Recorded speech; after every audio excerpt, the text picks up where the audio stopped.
Welcome to Storyflix. In this video, we will explain Beyond the Reach. This movie tells the story of a naked and unarmed hunting guide who runs from a wealthy hunter. What's the mystery behind the old man intention? Let's find out in Beyond the Reach. Beyond the Reach tells the story of Ben, a young man who lives in a caravan with his girlfriend Lena. Ben had just woken up when he found his girlfriend was not by his side. He then gets out of the van and sees Lena staring at the windmill. Lena tells Ben that she wants to leave the desert where they currently live and move to the city center to study at a university. Ben supports Lena's decision, then gives his girlfriend a firearm if he is not by her side to protect her. Lena reluctantly left her boyfriend and drove across the desert in a jeep. Ben is a professional guide for hunters who want to wade through the desert near the small town of Mojave. After Lena leaves, the local sheriff calls Ben and says a man needs his services. Ben goes straight to the sheriff's office and meets a middle-aged man named Madec, his prospective client. Madec turns out to be a millionaire and dares to pay Ben $1,000 a day. Ben did not waste this very tempting offer. He immediately agreed. Not only the high pay, Madec has also prepared a special off-road vehicle for $500,000, which is sophisticated and equipped Ben with long-barreled weapons that other hunters do not commonly use. Ben and Madec then made their way down the barren area around the large cliffs of Shiprock. On the way, Madec suddenly fired a random shot, which then led to the assumption in Ben that Madec had no experience in hunting, because the rich man did not understand the rules about hunting in this area at all. Ben then asked Madec to show his hunter license card, but instead, he took out a few dollars and handed the money to the young man as wages outside of his daily pay. Usually, Ben refuses to guide ignorant amateur hunters, but because he has already agreed to become Madec's guide, he accepts his money reluctantly as compensation for keeping his mouth shut, because Madec doesn't have a hunting license. Ben and Madec finally arrived at a large rocky hill. The two of them climbed the rocks, observing the situation on the cliff next to them. There was a slight movement in the trees on the cliff. Ben told Madec to wait patiently while he surveyed the situation through the binoculars. Ben was trying to determine if it was the desert sheep they were after or some other animal. But it was Madec who couldn't wait to shoot at the top of the cliff without checking first. Madec was sure that he had shot a rare desert sheep and headed straight for his prey, probably lying in pain. But unexpectedly, Madec shot Charlie, an old traveler who collects unique items around the desert every day. Charlie and Ben are good friends, so Ben is devastated when Madec accidentally shoots his best friend. Madec then sat restlessly on the rocks. The man looked very shocked because he had just killed someone. Ben rushes to Madec's car, which is parked in a barren area, and drives for help. But while Ben was out looking for help, Madec instead shot Charlie's body with Ben's rifle. Ben, who heard the sound of gunshots fired, immediately returned to the hunting ground. The billionaire man seemed calm when Ben confronted him about the shot just now. Madec tells Ben that he did it on purpose to avoid being suspicious of the police because now there are 2 bullets lodged in Charlie's body, his and Ben's. Both can be used as suspects in the Charlie shooting case. Madec admits that he had set Ben on purpose. He then offered a solution that would benefit both of them. Madec tells Ben that he will give the young man a full scholarship from a prestigious university and an additional stipend of $300,000 per year, as long as Ben helps him bury Charlie's body and cover up any traces of the accidental murder he has committed. Ben looked doubtful. His feelings were mixed, and his mind was in turmoil because his best friend had died, and he was deliberately framed as the shooter. Unexpectedly, Ben even accepted Madec's hand, accepting the man's offer. The two agreed and shook hands. After burying Charlie's body in the rocks and returning to the car, Ben quietly grabs Madec's satellite phone and attempts to make an emergency call.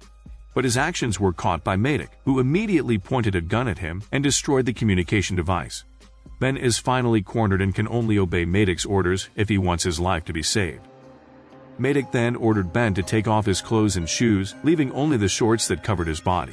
Ben starts walking home, following the path of the power lines that stretch across the desert, though he is sure he won't last long in the desert in his current condition. Ben tries to find another alternative route, but Madec fires a bullet at him, warning Ben to keep going on the path. He wants to make sure Ben dies as a victim of the ferocity of the desert. Ben looked back, then sprinted as Madec averted his eyes. Madec then watched Ben through the binoculars as the young man continued to run across the barren desert, off the path that Madec had set. Apparently, Ben ran into the dry canyon area, jumped up there, then into the little gap hidden behind the rocks. The hole turns out to lead to Charlie's secret base. He drinks Charlie's water and uses his shoes, which are too big for Ben. Ben then took out a desert map Charlie had drawn and kept it in his pocket. Madec follows Ben into the canyon but finds no one there. He then took the initiative to circle the canyon, trying to find another opening until he arrived at the mouth of an abandoned tunnel. Madec enters the tunnel and finds a wooden crate filled with explosives. Madec heard a rustling sound from behind the tunnel walls and thought the sound was coming from Ben. He tried to blow up the tunnel wall with dynamite. Ben, who was on the other side of the wall, couldn't help but leave Charlie's base before the tunnel collapsed and buried him alive.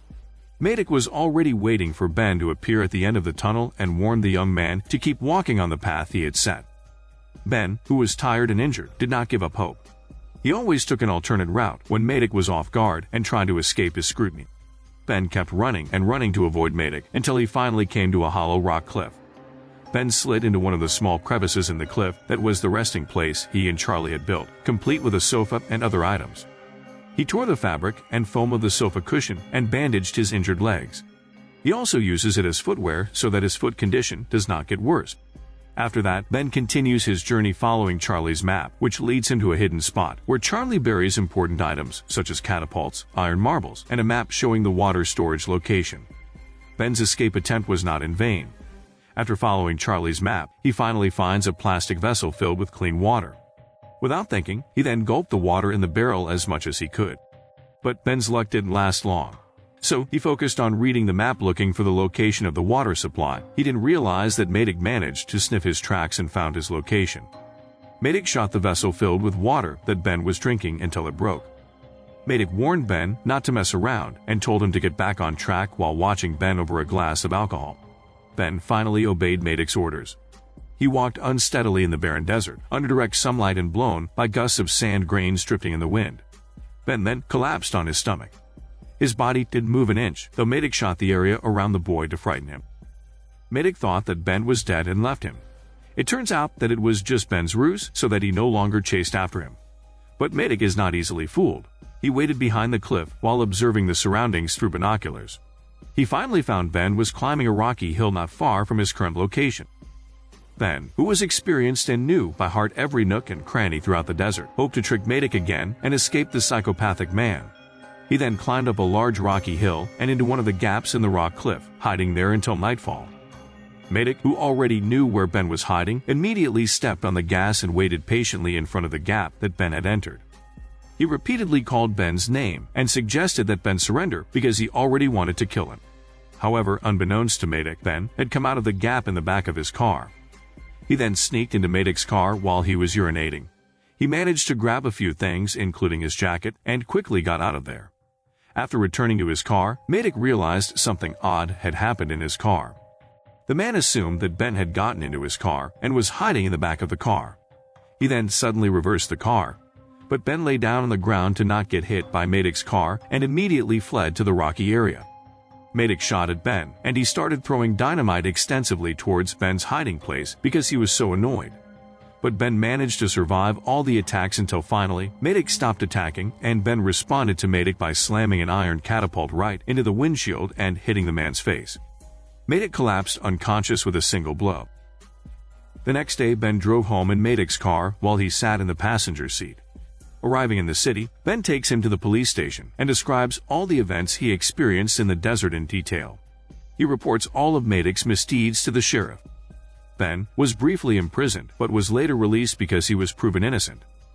Madec, who was the mastermind behind all the heinous acts he had committed, was later found guilty of all charges made by Ben. But when the police were about to take him to prison, Madec asked permission to go to the toilet and managed to escape with the help of his men, who picked him up by helicopter. Madec turned out to have called for help using his smartwatch before he arrived at the police station. A few days later, Ben visits Lena, who now lives downtown. He told her all his experiences with Madec and decides to stop being a guide because he is still traumatized by the horrific incident. Ben also promised to always stay by her side and never leave her again. Lena hugged him dearly. They also agreed to live together in the city. When night fell, Ben was sleeping in bed with Lena until he suddenly woke up because he dreamt of Madec came to their house.